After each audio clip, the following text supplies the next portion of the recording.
always said that I looked too skinny, but I thought that was a compliment and that I should keep going because obviously something was working.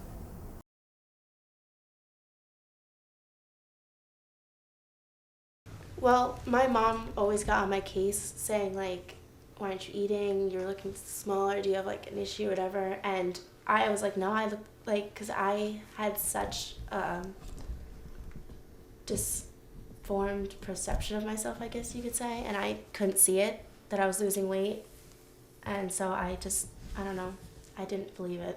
So when you looked in the mirror, you just didn't see anything?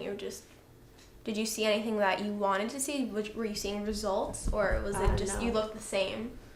Like, I never was happy with how I looked. Some things just stuck with me. Like, I remember the summer before 7th grade, I was like, you know, I want to change this about myself and that about myself. And I looked in the mirror and I took off all my clothes and I started pointing out things in my body that I didn't like. And I was growing hips and I was disgusted by it. And I thought it was so abnormal. And all my friends didn't have chests yet. They didn't have hips. And I saw fat in my hips, I saw fat in my chest, I saw fat in my stomach, and I thought I was completely disgusting. Kids and adolescents are starting to develop eating disorders at a younger age. And partly that's because I think the culture has kind of impacted kids to be exposed to stuff that they 10, 15 years ago were not in the same kind of way. So you see girls, pre-adolescents, who are already very concerned about their figure. Are they thin enough? Are they attractive enough? And then you have the whole gamut that runs throughout adolescence. And I've had some adult patients who have eating disorders as well, people in their 20s, 30s, 40s, and even 50s. She's so skinny, she doesn't eat. Like, She's anorexic or whatever. yeah, so they just don't take it something serious. Like, people don't think it's a big deal. That they don't think it's something Or like, important. yeah. That's just something on the side, like nothing to worry about. It's not like Or it would people, never like, affect you. Or like people joke about it.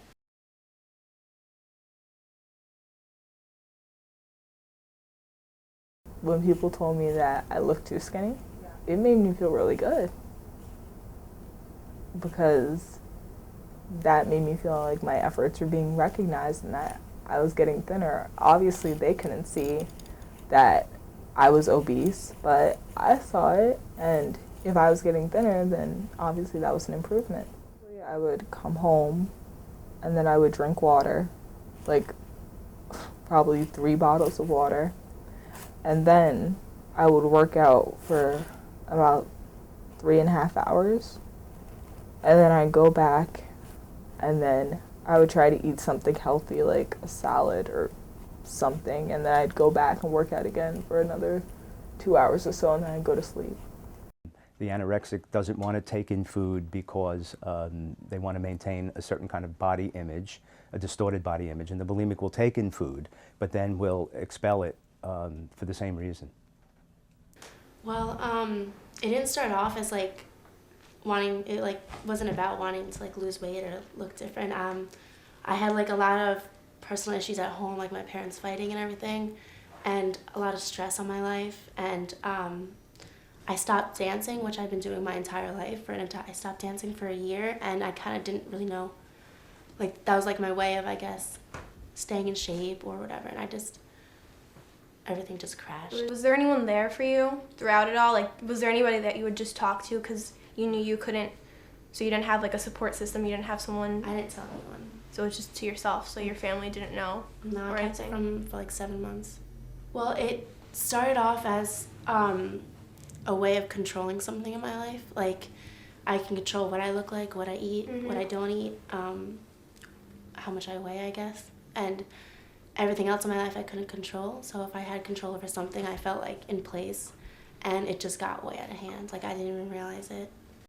I remember one cousin I was close to, I told him, and I'd be so excited about losing weight, and he'd always be like, "You're so skinny, like, what are you talking about?" But it kind of became like a joke, and I don't think even he realized to what extent. I mean, I told him, like, I think I'm disgusting, I think I'm morbidly obese. I was like 100 pounds, and like 5'2", 5'3", 100 pounds, and I wanted to get down to 85. Like, it's not that I enjoyed having an eating disorder. Like, I tried so hard to help myself and recover on my own, but it's just like once you're in it, you're in it deep. So I knew I needed help, and I just couldn't do it. I don't know. You couldn't find it. I couldn't let go of it because it was like, that was what kept my mind off things. That was the only thing I felt I had control over. I thought it made me happy, just made everything worse. But so if you take that away from someone, they feel like they have nothing.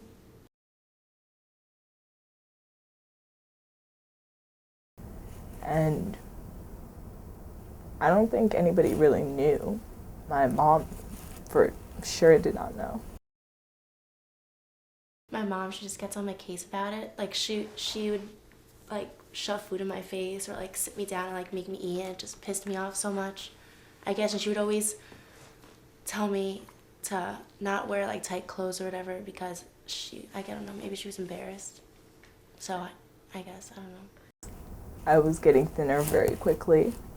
And when people would say, "You're too skinny, I can see skin and bones," that was such a compliment to me, and I became so happy. And I was like, well, maybe if I can get down to 110, now 105, now 100, now, let's go for 90. That always helped me. I think it was more so the fact that I would look back at pictures of myself when I was actually at like a normal weight, maybe slightly overweight, and I'd be disgusted and be like, oh, that's what I could go back to.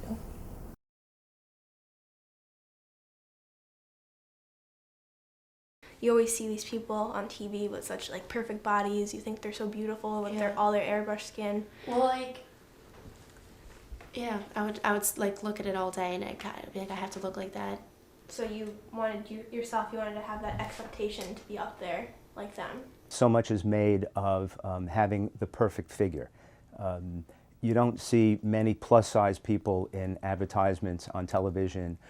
When people walk the red carpet, they're usually walking in the most glamorous kind of ways, thinner than you can possibly imagine. And these are the things that we see and we're bombarded with daily in our lives.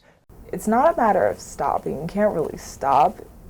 It's more of a mindset. And like that mindset's always going to be with you. Like, how they say alcoholics, there's always going to be, no matter if you've been sober for 15 years, there's still that mentality. It's always going to be there. Like, it's not going to stop. It's how you learn to control it and manage it. Is there a message that you would want to tell a girl that's went through the same thing that you did? What would you say to them? Speak up, because it's not worth it to keep it a secret. Yeah, you're not going to make it on your own if you don't have help. And how did you find help? My parents, unfortunately. Like, I didn't want them knowing, but I realized that once they knew, it made everything better. Because that's like the last thing you want is your parents getting on your case when doing something that you are dying not to do. But it saved my life, so. And did they seek medical attention for you? Did they? Yeah. My dad brought me to my therapist appointment just to like talk to someone, and I ended up having to get sent right away. So, scariest moment of my life. A lot of pressure just to share your feelings with someone you don't even know, thinking that they'll judge you. On your road to recovery, did you see that you needed to start eating more, and was it hard for you to start eating again, or was it just something that came naturally? No, it was hell to have to go through that whole process again. I mean, I changed so much in a matter of those 5 weeks that I was away. My body completely changed and I had no control over it, and I hated it. I mean, I'm still trying to get used to the way accepting the way I look, because I don't have a choice. Is it still hard for you? Yeah, every day. Like, you feel like you can't control it and you want to again? Is there? Well, like, there's always those days where you just feel like crap and you wish you could just go back to like what helped you in the past, but it's not gonna help. So. Well, I just want to thank you for being here and sharing your story with us, and we want to tell you that this story is going to be everywhere and you're going to help a lot of people. There's going to be some girl out there that will probably see this and know that she's not the only one and that you're there to help her through it throughout your story. So thank you, Bree, for coming, and that's a wrap.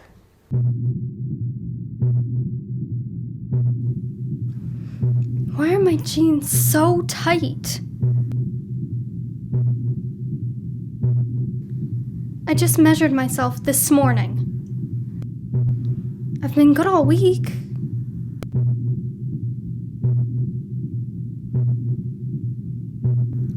Why can't I do it?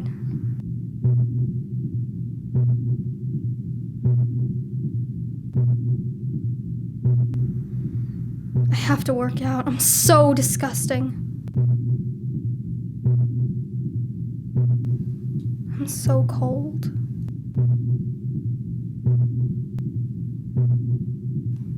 So beautiful.